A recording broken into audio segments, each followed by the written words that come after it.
உங்க பெருவிரல் வளைஞ்சு வெளியில வந்துச்சுன்னா, அது ரொம்ப சாதாரண விஷயம் கிடையாது. அந்த பெருவிரல் பக்கத்துல இருக்கக்கூடிய அந்த பம்ப் இருக்கு பார்த்தீங்களா? அதுக்கு பேரு பனியான்னு சொல்லுவாங்க. நெறைய பேரு இத இக்னோர் பண்றாங்க.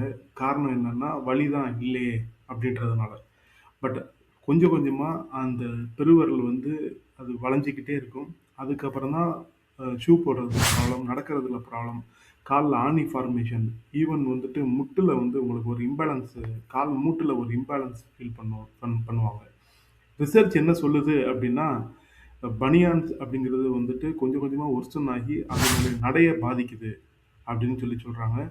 அதுல வந்து ஒரு முக்கியமான ரோல் வந்து ஃபுட்வேருக்கு இருக்குது அப்படின்னு சொல்றாங்க.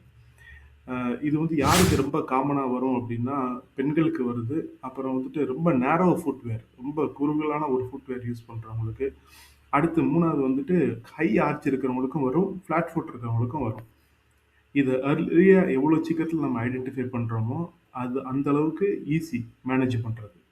அப்ஸ்ட்ரால்ல நாங்க என்ன பண்றோம்னா, டோ அலைன்மென்ட் பார்க்குறோம். அப்புறம் பிரஷர் பாயிண்ட் பார்க்குறோம். வாக்கிங் பேட்டர்ன் பார்க்குறோம்.